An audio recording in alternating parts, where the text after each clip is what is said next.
I used to tell like other TIs that had about the change of music and ask them if they've ever heard stuff change or they've taken certain beats out of the music and blended their words in. And some have. I asked years ago, a couple years ago, whatever, and he said, yeah, but I told him about how I was raised on certain music, or I know every sound and shit. And first of all, my dad left me all kinds of different tapes, and I had found out my dad was a mason. I didn't even know what a mason was till after he died, but he left me these tapes, and the music. I mean, it sounded like the music, but it would change a word, but he left a crease, on a few of them. And I still have those tapes, not with me. I took them to my mental health therapist and we listened to them together because there was all kinds of tapes, different oldies and all kinds of stuff. And yeah, she said, "You're not crazy at all. I hear it." And she goes, "For safekeeping, would you like me to take them home, put them in my office at home?" I said, "You know what? I sure would." And a few other people heard them too, but they ended up with her. And if I need them at any time, I could get a hold of them. But now the technology is like more, whatever you call it, increased a lot. Oh, wait a minute. After my father died, I lived next to a bar, and I lived there for like 11 years, and across the street from a crackhead motel, but, I'm not stuck up. I talked to everybody, knew everybody's names, but I didn't invite them in my place, you know. But, yeah, so I ended up working at the bar next door. And you know how there's no coincidence, you know. They control everything from the food that you drink to the stuff that you drink to the apartment that you live in. But, what was I going to say? After I finally ended up working at that place, I got to know everybody and their voice, and I remembered, oh my gosh, I remembered like a live tape where my dad's band was playing. And you know what? I went with the mini cassette recorder and I found it and I taped that tape. And first person I asked was the guy who, when I was wearing that ring of my father's around my neck, he came up and he told me, you can't wear that ring. Do you know what it means? And he was trying to explain it to me. And he said, you can't wear it around your neck. You can't wear it, period. Because if a brother sees you wearing that anywhere on your persons, he will take it away. And, well, anyways, that's the guy that I went up to. And I played the part where his voice was talking to my dad. And he listened for a minute, and he said, how much do you want? I said, is this your voice? And he said, yeah. I said, do you know who you're talking to? And he said, yeah. And I said, I just wanted you to, to hear you admit that that's your voice, because that was before my father died, and supposedly none of you guys knew each other. And he goes, well, I'm telling you, if you want money right now, I have to get some. I said, no, that's not what it's about. But, where was my head? Yeah, my father did, yeah, he did a lot of stuff, but then I think he protected me from a lot of stuff too. Because when my son was little, I was driving, my real car was getting fixed, so it was on my dad's front yard. And I was driving a Pinto-Lac. It was Pinto and Cadillac mixed together. And my dad got it for a job that this old lady couldn't pay for. Um, well, anyways, my son would come tell me, you know what, Grandpa's been out there by that car every morning, you know, and he takes those things around your light. He takes that thing around your light and switches sides.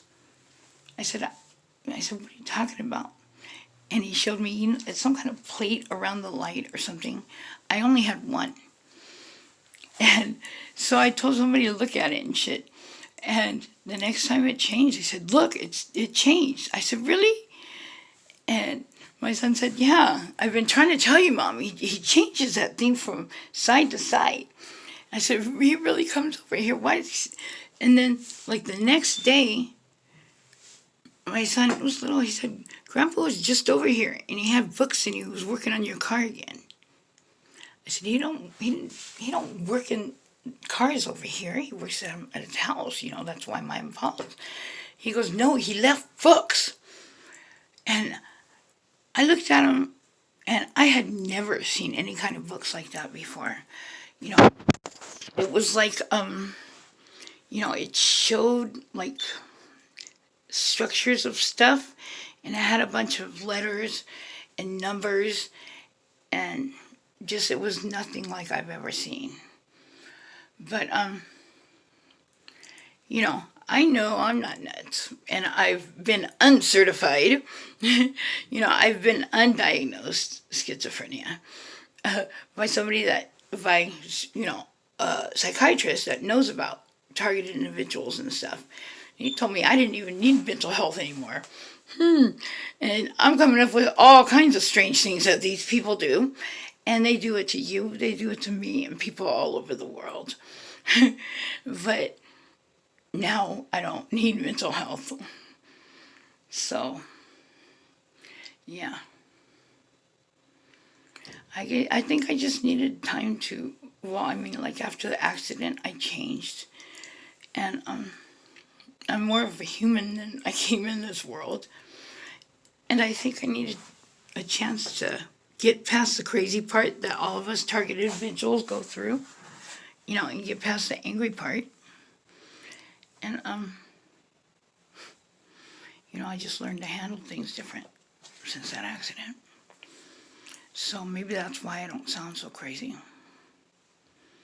You know, besides the fact that, you know, the United Nations is recognizing these fucking weapons and shit and these fucking radiation and everything else that people are using to fucking attack target individuals, you know, and these psyops, you know, and people are going to court, and it's happening all over the world. Crazy people do not, you know, other people on the other side of the world that have the same thing going on, maybe in the same program and getting tortured the same way. You know, come on, that don't happen. You know, this, what do you call it? Synthetic telepathy, what do you call it? V2K, fucking implanted dreams. Come on, we don't all start having the same shit. And it's public knowledge. So, yeah, but, you know, people think I'm stupid because think I can't hear. I might be old and damaged, and they're fucking, they're doing the most damage, you know, with the effects of this, the long-term effects. You know, I haven't got checked for cancer because you know that it can change your DNA and give you cancer. But, yeah, you know, if these people do shit like that, they gotta know the effects that they have, you know, and they're not perfect. They're not perfect at all. But I mind my own. You know, I don't follow people in the bathroom, fucking, and, you know, keep track of people's every move. You know, it's hard enough with people that pretend and they hide words, or they hide the way they feel. Or maybe it's just that they believe lies too easily. Or they told themselves something to get through a certain point in time. I don't know. you know, and sometimes when you believe something, you can make somebody else that's younger believe it and make the whole world believe it if you believe it. But they gotta look back and remember. It's like they don't remember who I am. When the Jews hit me and I was sick and it was hard to walk, they told me that you're faking it, because I couldn't walk, not far and unstable. If they knew me, which they should remember me, they know I don't do that. For attention, if I want attention, I'll tell somebody, come here, I need some attention. I feel alone. No, I don't act for attention, and I don't sell out humanity for attention or for money.